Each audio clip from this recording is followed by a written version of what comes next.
our attendance supervisor and her taking these cases to court. And some people have actually gone to court to watch the system take place. They're very commendable of her and the job that she's doing. So I think she's dealing with some mighty tough issues. Yeah, Herald, I know he went. Right, that's where I got the copy.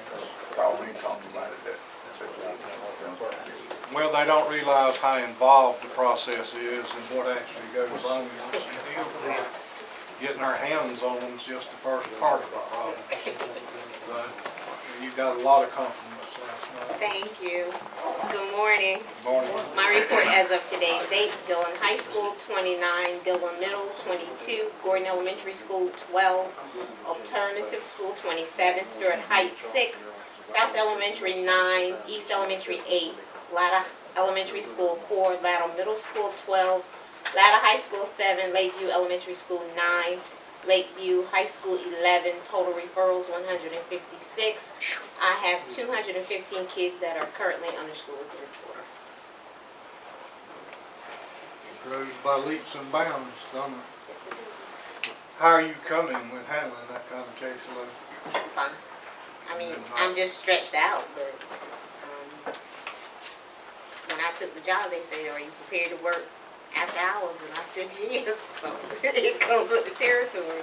You having success with the sheriff's department helping?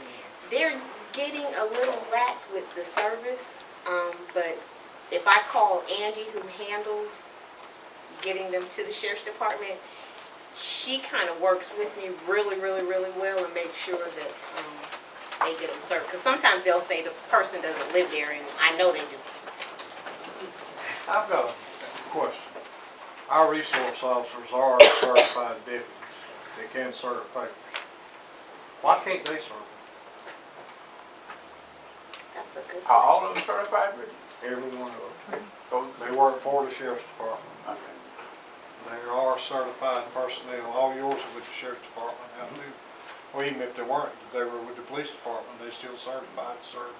I think you just gotta be careful, because we use ours to do some things to go see if a kid's home or not. You gotta make sure that you don't overdo it, so, because the purpose is to have them on campus. Well, so you go, Yeah, so- if you take them from the school, But you could get them to do that in the afternoon, but yours is possibly like early ours, in the morning. they're around the school if any after-school programs are going on. Yeah, and- so there's a, I mean, that could be a solution for some of it, but I wouldn't say that'd be the solution for all of it. Like work because days or something like that right there. Work days, they can Work track days, some so- folks down, do some The things. sheriff's department actually have officers that are Yeah. specifically there to serve summons and complaints. Right.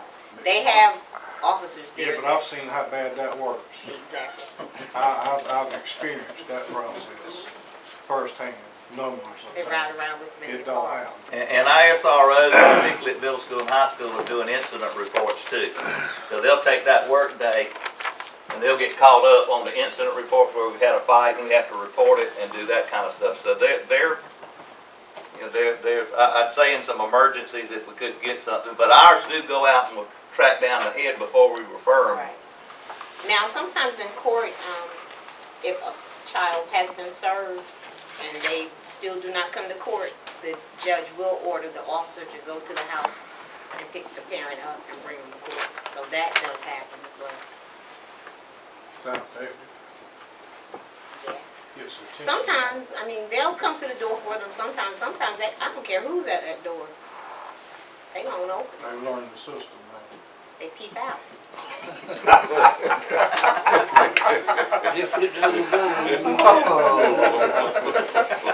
Yeah, he down. You can knock where my knuckle out, knock on the door. Any questions on attendance? I appreciate it. Thank very you. much. You know, if the numbers keep increasing, she won't be able to handle this by herself. Right. We're gonna have to look at some point in time of expanding that department. And anyway, that'll be another day, but I don't know how many more cases she can handle by herself and be effective.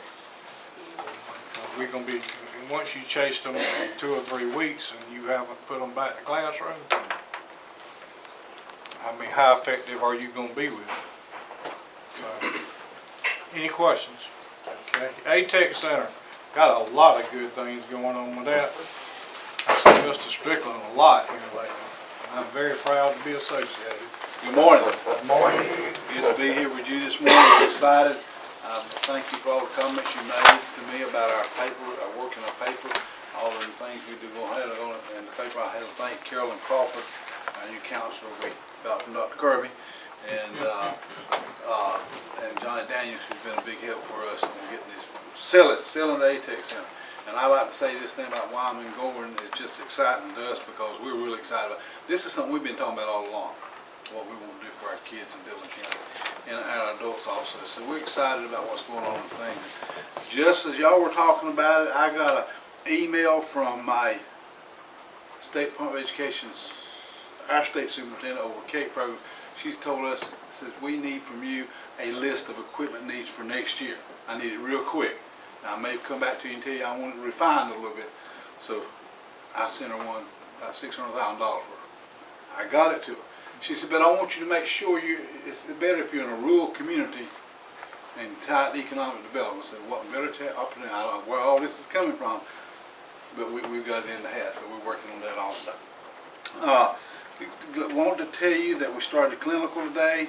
The Pines Nursing Home was shut down for about a month. They had a Nova virus or something, and we couldn't get in, and nobody could get Dr. Kirby. You had someone, your father or something, and I think they finally got it.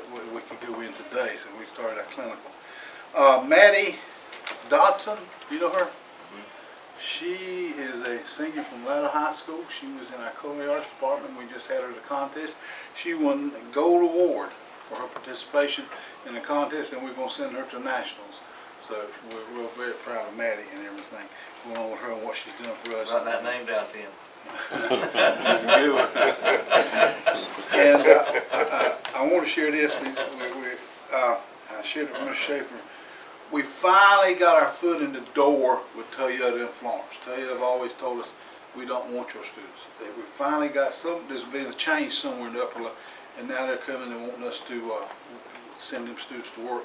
So we sent 2 young men a couple of weeks ago to Toyota in Florence, and they have now called back and talked to Mr. Webster. I had to send Mr. Webster to Toyota one day for an interview over there. He says, we can't understand why your students are coming to us with more AYES certification than my full-time mechanics. I've got it full-time.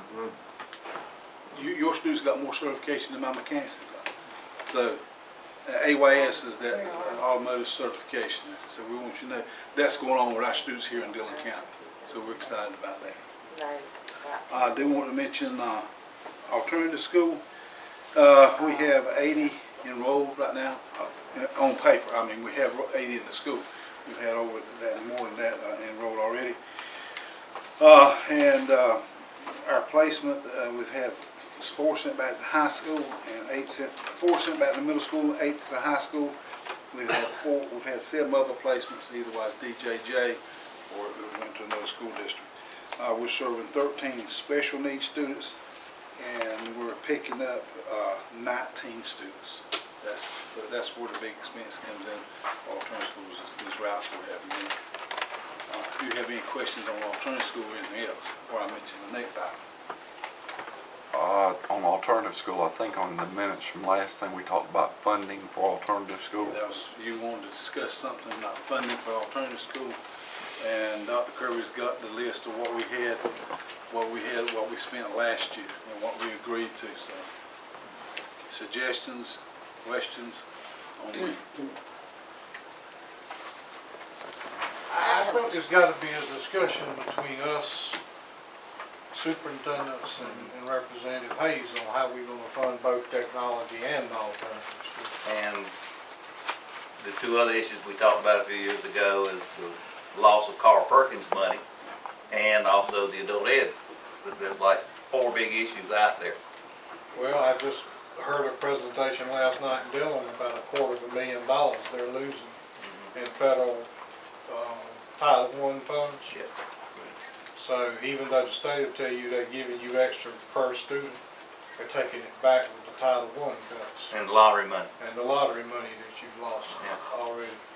So they're fixing to be some rather severe cuts in budgets, if I'm not misunderstanding the problem. But quickly to give you the numbers real quick. Ever since we started alternative, I reckon 10 years ago when we were writing the grants and did it, it's hovered around between 200 and 250,000 trying to serve these students, and that's still about where it is now. 2013-14, it was 238,000 and change for the 135 days. And that's about $14 a day per child that was in the service. And so you probably, what's a school meal worth, Doug? 68. 60, so about 4 meals. That would take care of it. That would take pressure off of both districts that are having to fund it. That would take pressure off of Jerry and you folks that have to come in and fund it on the back end too. And I think, you know, we've got to take some consideration for the general public to know, like in every other school district in the state and county, there's some special funding geared for alternative, and there's special funding geared towards vocational services, and there's special funding geared towards adult ed services too. And I think about maybe 10 years ago, we identified adult ed, loss of Perkins money, alternative school as a couple of the critical things that at some point's got to have some funding that's earmarked so the community knows where it's going. And that's for a 135-day operation. Most districts do it beginning day one, so you could probably add a fourth to that, so it's probably realistically around 300, which is about 5 meals if you want to do it year round, which is, we think, the best way to do it. We did start earlier this year, a couple Yeah. of weeks we had to. Right. So not an excessive amount of money when you look at it per day, per child, and it's certainly something that you folks need to consider in how we're going to provide this service the best way we can for these students. You know, without it impacting, you know, regular ed and other operations drastically, which is what it's doing now. May I ask one question? Yes. The rumor mill is that the alternative school is going to J.V. Martin. Anything to that? Not that I'm aware of. That's I would love to hear a discussion about what's going to happen to J.V. Martin. I met